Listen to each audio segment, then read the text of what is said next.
everyone, it's Angela Allen. Welcome back to the Handmade Homestead. Well, today we are going to take you on a little bit of a journey. We are going to make a loaf of sourdough bread, true sourdough bread, from start to finish in the bread machine. Entirely in the bread machine. I'm going to show you how easy it is. Let's go.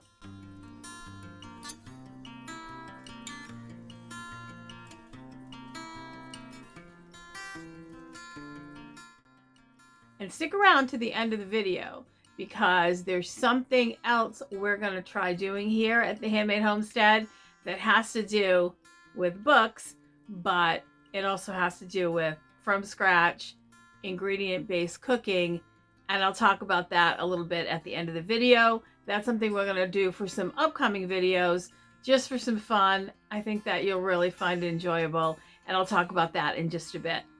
So let's go back to the kitchen. Get the bread stuff out, the bread machine, everything. We'll get going on that loaf of bread. All right, come on. Okay, so first of all, let's talk about bread machines. They can be very fancy, they can be very basic, but really all you need is a basic bread machine that will bake and that also has a dough setting. You need both of those things. So we're going to start off with the dough setting. We're going to load what we need to into the pan.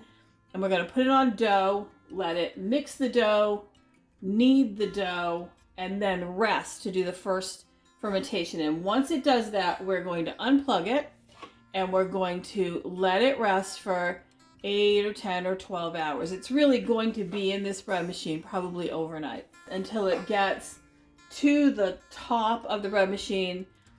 We don't want it to go much past the top because we don't want it to be touching the top of the bread machine up here. And then at that point, we'll just bake it off. And that probably won't occur until tomorrow morning sometime. So for starters, let's just take a look at the bread machine. This is just a basic Hamilton Beach bread machine. People ask me all the time what kind of bread machine I use. And to be honest, I go through 2, sometimes 3 bread machines a year because I do use a bread machine pretty much daily.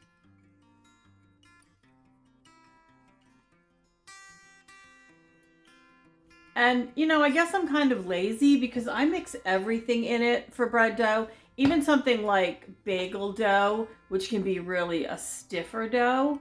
Some biscuits or breadsticks. Sometimes your dough is going to be stiffer in order to hold its shape when you make the dough, you know, biscuit or bun or breadstick or whatever you're making. So because of that, and it does a lot of stiffer dough, I do tend to wear through these machines really quickly. And I don't spend a lot of money on them. I buy things on the lower end of cost just because I know I'm going to go through it quickly. So that's my take on bread machines. So what you want is a bread machine that does a basic, will bake the dough just to do a regular basic loaf of bread. But like I said, again, you want a dough and you want a bake cycle as well. And it really is helpful if you get a bread machine that holds at least a 2-pound loaf, because 1 pound loaf, that's really very small. 1.5 pound loaf, so really not a big enough machine.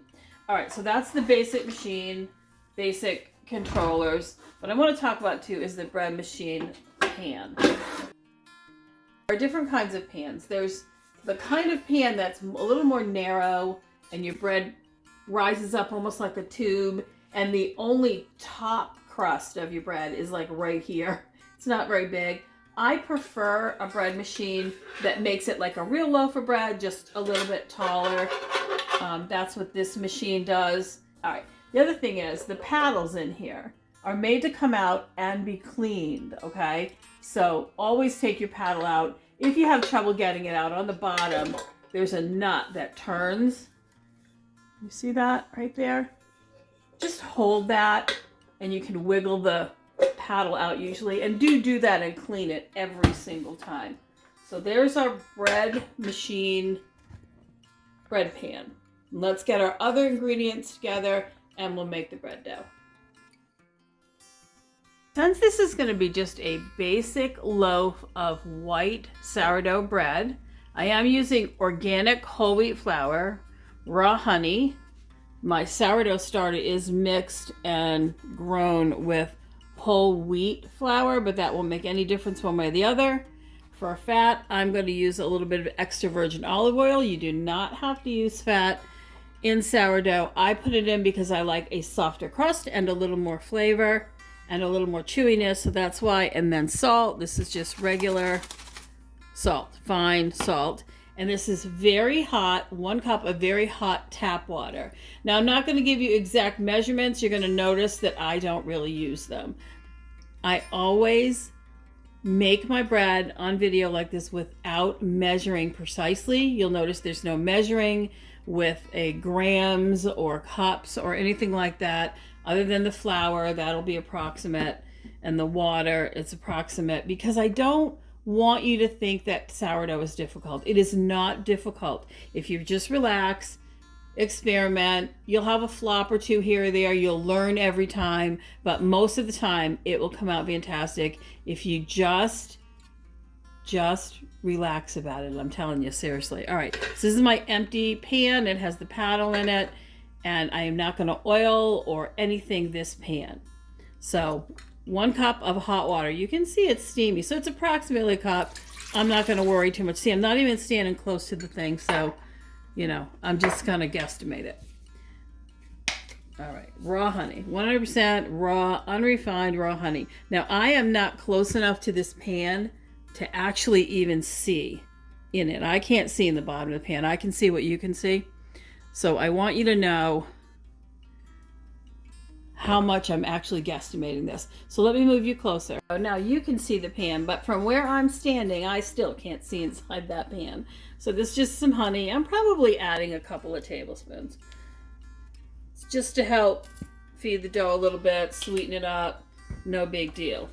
All right, sourdough starter. You can see it's very bubbly, very active. And I am just gonna pour some in. I don't know, it's probably 3/4 of a cup, maybe a half a cup, I don't know. I'm not gonna worry too much about it because it's gonna ferment for a while. So it's gonna have plenty of time to increase the amount of bacteria in it. All right, so honey, about a cup of hot water, about 2 tablespoons-ish of honey, maybe a half a cup of starter, maybe 3/4 of a cup, I don't really know. And I am just gonna add some flour. So here we go. I use a container that holds 25 pounds of flour. I have 1 for whole wheat, 1 for just regular white. I'm not measuring it. I mean, it's a cup, but I just kind of shake it off. I'm not gonna be too worried about that.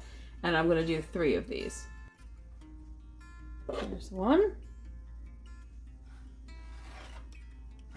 I just scoop it out. I don't bother sifting it. I don't bother fluffing it around first so that it's lighter or anything like that. I don't weigh it. I don't care what it weighs. If the dough's too dry, I'll give it a little more water. If it's too wet, I can give it a smidgen more flour. I'm not going to put too much of my energy into worrying about that. All right. And then salt. And this is just kosher salt. And I have a big lump right there. I'm going to just squish up that a little bit. So I don't know, that's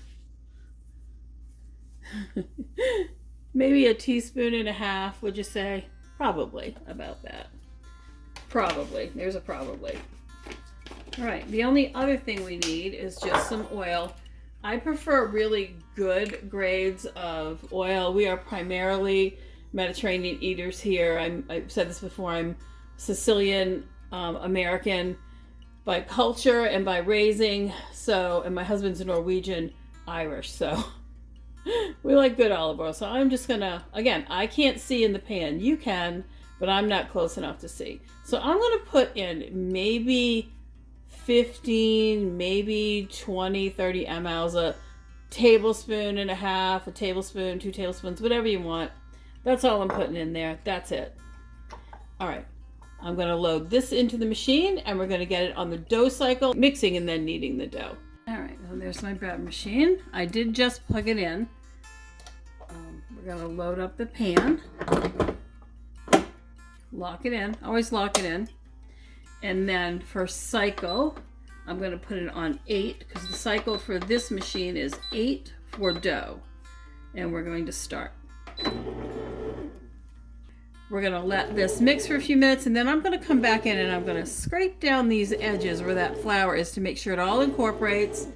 And we're going to let it run through its cycle. It'll take about an hour and 30 minutes. It will mix, and then it will go into a kneading cycle, and then it will rest to raise. And we're going to let it do all of that. And then we'll see how much it looks smooth and elastic. I'm not going to touch it after that.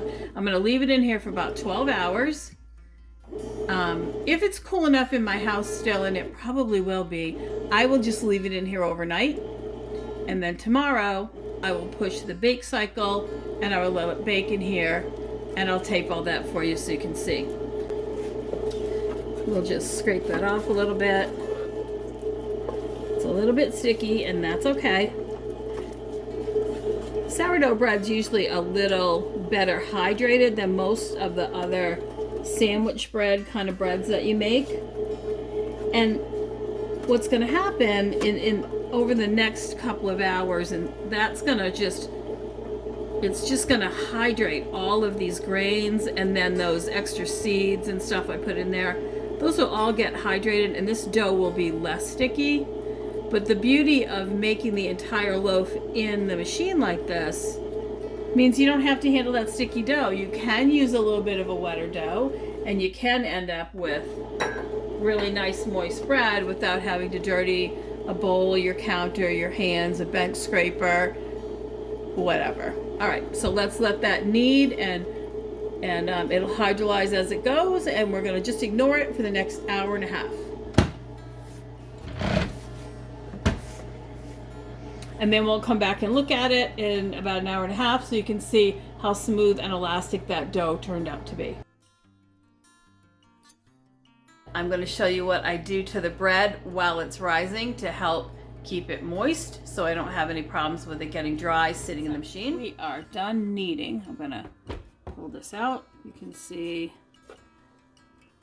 the dough, pretty elastic, looking good. I'm not going to worry about the shape of it or anything. Now, what we are going to worry about is keeping this dough moist, because it's going to sit here for 12 hours, and there's vent holes, you know, in the bread machine. So what I'm going to do is my favorite trick. These are just clear plastic shower caps. They come in a box of 100. They're very inexpensive. I don't put them directly on my food, but man, do they work really well for stuff like this. So I'm going to put this in here, and I'm going to cover the top of my bread pan. They're see-through. I don't have to take them off to check on the bread. Not that I need to check on it anymore. We're just going to stuff it down in there. Try not to put any holes in it. This is still warm in here because it's still doing 37 more minutes of its warm process, but I don't need that heat because, again, it's sourdough. So I'm going to cover this like this. It's going to keep the moisture in. I don't have to worry about dry crust. We're going to close the lid. We're going to unplug it. And we're going to leave it just like this until bedtime. Before I go to bed tonight, I'll check it. If this is puffed up enough or a lot, I might just bake it off. But I prefer the dough to be lighter, so chances are I'm going to just ignore it until tomorrow morning, and then tomorrow morning I will put it on the straight up bake cycle, and I will bake it off right in the pan, and I'll show you how that comes out. But for now, this has been put to bed. It's going to be ignored for the rest of the day. I will see you later when we check it before bedtime.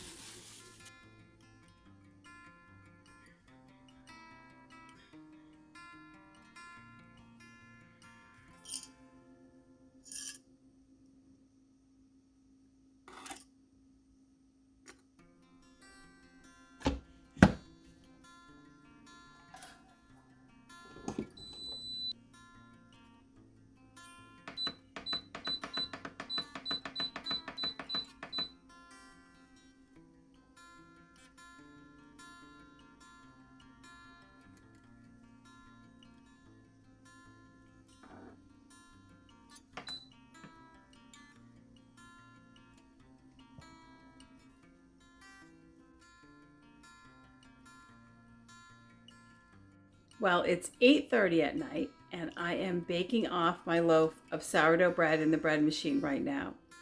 Now I could have waited till tomorrow morning, just taken the whole pan and put it in the refrigerator for the night to slow down the rise, but it's risen enough. I have time now to bake it off and cool it. So I'm going to do that now, and I won't have to be doing that tomorrow morning. And I will show you the finished product when it's done. All right, I'll see you in a few.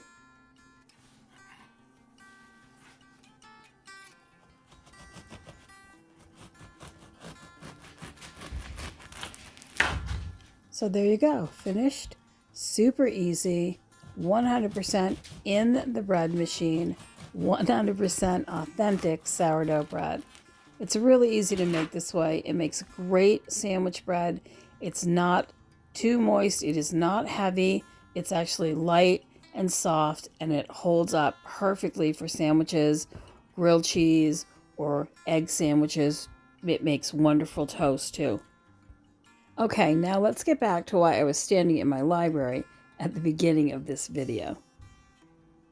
So let's talk about why I'm in our library.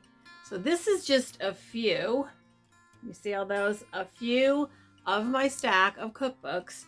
These are all old cookbooks. They're old church cookbooks and organizational cookbooks. You know, the kind that people would put together and do as fundraisers to make money for organizations. Let's see, I have the Family and Friends recipe book. I have Miriam B. Lou's Holiday Cooking. I have so many of these books, you guys.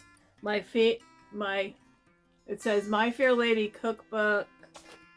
I have ones that are based on specific products.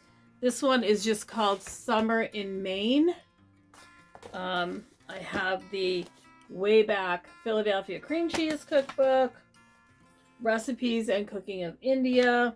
Then I have a lot of church-based ones. This is the Edward King House Newport, Rhode Island Cookbook, circa, let's see when this was published, 1968. I have the Maine DAR Cookbook. This one is All Souls Family Church Cookbook. I have dozens of these. I've collected them for a really long time. I love these old cookbooks. What I want to do is I want to just start randomly picking recipes. These old-fashioned recipes are almost always ingredients based and not processed food based. So I want to start randomly picking a recipe here and there out of one of these cookbooks. I will cite the cookbook, the author, the person who contributed it when it was published, all of that with those videos, and just make a recipe here and there so that we can get back to looking at some of the really good food that was made way back when. Some of these are dozens and dozens of years old. Some of them, 50, 30, 70 years old, and we'll see what we can come out with. So that's up and coming. For the Handmade Homestead, we're going to add that maybe as a regular feature. Maybe once a month I'll do it, maybe more often. And I think that'll be a really fun thing to try to add to what we're doing. And again, like I said, since it's whole foods cooking, I think that's a really cool thing to kind of look back at some of those recipes. Thank you so much for joining me today while we baked a loaf of true sourdough bread, start to finish, in the bread machine. It's, as always, been a lot of fun to have this time with you. I appreciate your like, your subscribe, your comments, and your shares, and I will see you next time. Take care.